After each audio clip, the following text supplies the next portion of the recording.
ഒരു ദിവസത്തിലെ ഏറ്റവും പ്രിയപ്പെട്ട സമയം ഏതാണെന്ന് ചോദിച്ചാൽ ഞാൻ പറയും എനിക്ക് വൈകുന്നേരം തൊട്ട് രാത്രി വരെയുള്ള സമയമാണെന്ന്. കാരണം പുറത്തു പോയവർ തിരിച്ചു വരികയും വീട്ടിലെത്തിയാൽ ബാക്കി എല്ലാ കാര്യങ്ങളും മറന്ന് വീട്ടുകാരോടൊപ്പം സന്തോഷത്തോടെ ഇരിക്കാനും അതുപോലെ തന്നെ ഒരു ദിവസത്തെ സങ്കടങ്ങളും സന്തോഷങ്ങളും പങ്കുവയ്ക്കാനും ഒരുമിച്ചിരുന്ന് ഭക്ഷണം കഴിക്കാനും കുട്ടികളുടെ ആണെങ്കിൽ കളിച്ചിരികൾ കാണാനും എല്ലാത്തിനും ഒരു സമയം കിട്ടുന്നത് എല്ലാവരോടൊപ്പം സ്പെൻഡ് ചെയ്യാൻ പറ്റുന്നതും ഈ വൈകുന്നേരം തൊട്ട് രാത്രി വരെയുള്ള സമയമാണല്ലേ. അപ്പോൾ അങ്ങനെ നോക്കിക്കഴിഞ്ഞാൽ എനിക്ക് ഏറ്റവും പ്രിയപ്പെട്ടത് ഈ ഒരു സമയം തന്നെയാണ്. പിന്നെ നിങ്ങളുടെ ഒരു ദിവസത്തെ ഏറ്റവും പ്രിയപ്പെട്ട സമയം ഏതാണെന്ന് കമൻറ്റ് ചെയ്യാൻ മറക്കരുത്. അപ്പോൾ ദിനു ഓഫീസൊക്കെ കഴിഞ്ഞ് കുറച്ച് സാധനങ്ങൾ വാങ്ങാനൊക്കെ ഉണ്ടായിരുന്നു, അതൊക്കെ വാങ്ങിയിട്ടാണ് കേട്ടോ വന്നത്. അപ്പോൾ ദിനുവിനെ കണ്ടപ്പോൾ ആ സന്തോഷം കൊണ്ട് നിലത്ത് കിടന്ന് ഉരുളുമായിരുന്നു കേട്ടോ തനു. പിന്നെ പാത്തുവിനൊരു ഹോംവർക്ക് പെൻഡിങ് ഉണ്ടായിരുന്നു, അപ്പോൾ അതിരുന്ന് ചെയ്യുന്നുണ്ടായിരുന്നു.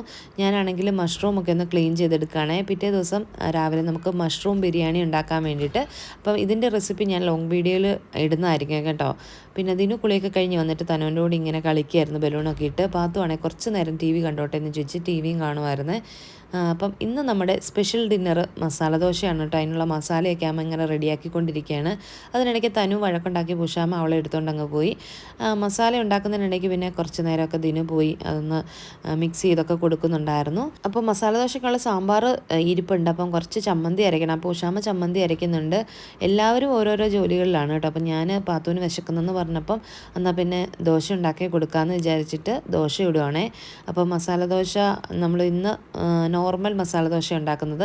കൂടുതലും നമ്മളിവിടെ ഇന്ത്യൻ കോഫി ഹൗസിലെ ബീട്രൂട്ടൊക്കെ ഇട്ട മസാല ദോശ ഉണ്ടല്ലോ, അതാണ് ഉണ്ടാക്കാറ്. പക്ഷേ ഇന്ന് നമ്മൾ പാത്തുവിന് യെല്ലോ മസാല ദോശ വേണമെന്ന് പറഞ്ഞതുകൊണ്ട് പൊട്ടറ്റോ മാത്രം ഇട്ടിട്ടാണ് കേട്ടോ ഉണ്ടാക്കുന്നത്. നല്ല അടിപൊളി ടേസ്റ്റ് ആയിരുന്നു കേട്ടോ.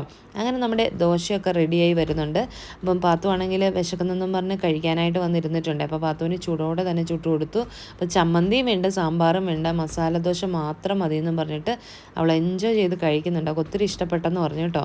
അതിനിടയ്ക്ക് അപ്പയ്ക്കും വായിലൊക്കെ വെച്ച് കൊടുക്കുന്നുണ്ടായിരുന്നു ദോശ. ഇത് കഴിഞ്ഞിട്ട് പിന്നെ തനുവിനും ദോശ കൊടുത്തിട്ടുണ്ടായിരുന്നേ. പിന്നെ ആണെങ്കിൽ പിറ്റേന്നത്തേക്കുള്ള പ്രിപ്പറേഷനും കാര്യങ്ങളും കൂടി ഇതിനിടയ്ക്ക് നടക്കുന്നുണ്ട്. അപ്പോൾ അതിൻ്റെ തിരക്കും എല്ലാം കൂടെ മൊത്തത്തിലാകെ രാത്രിയാകുമ്പോഴത്തേക്കും അടുക്കളയിൽ ഒരു ബഹളമാണ്. പിന്നെ ഉണ്ടല്ലോ, കഴിഞ്ഞ വീഡിയോയ്ക്കകത്ത് വീണ്ടും നടുവിന് വേദനയായിട്ട് ഹോസ്പിറ്റലിലേക്ക് പോകാമെന്ന് പറഞ്ഞപ്പോൾ നിങ്ങളെല്ലാവരും ഒരുപാട് പേര്, എനിക്ക് പറഞ്ഞറിയിക്കാൻ പറ്റില്ല അത്രത്തോളം പേര് കമൻറ്റ് ചെയ്തും അതുപോലെ പേഴ്സണലായിട്ട് എനിക്ക് ഇൻസ്റ്റയിലും മെയിൽ ചെയ്തും ഫേസ്ബുക്കിലും ഒക്കെ മെസ്സേജ് അയച്ചും ഒക്കെ ചോദിച്ചിട്ടുണ്ടായിരുന്നു വിവരങ്ങൾ. പിന്നെ ഒത്തിരി പേർക്ക് ഇപ്പോഴും എന്താണ് യഥാർത്ഥ പ്രശ്നം എന്ന് അറിയത്തില്ല എന്നും പറഞ്ഞ് ചോദിക്കുന്നുണ്ട്. അപ്പോൾ ഞാൻ ഇനി ഇടുന്ന ലോങ് വീഡിയോയ്ക്കകത്ത് എൻ്റെ കറക്റ്റായിട്ടുള്ള പ്രോബ്ലം എന്താണെന്ന് പറയാം കേട്ടോ. കാരണം ഷോർട്ട് വീഡിയോയ്ക്കകത്ത് നമ്മൾ പറഞ്ഞു പോകുമ്പോഴത്തേക്ക് സമയം കഴിഞ്ഞ് പോകും. അപ്പോൾ എന്താണ് ഡീറ്റെയിൽ എന്നുള്ള കാര്യങ്ങളൊക്കെ ഞാൻ അടുത്ത വീഡിയോയ്ക്കകത്ത് പറയുന്നതായിരിക്കും. അങ്ങനെ മസാല ദോശയൊക്കെ ഉണ്ടാക്കി അമ്മമാർക്ക് ഉണ്ടാക്കി ചൂടോടെ കൊടുത്തു കഴിഞ്ഞ് പിന്നെ ഞങ്ങൾ രണ്ടുപേരും കൂടെ ഒന്നിച്ചിരുന്ന് കഴിച്ചിട്ടുണ്ടായിരുന്നേ.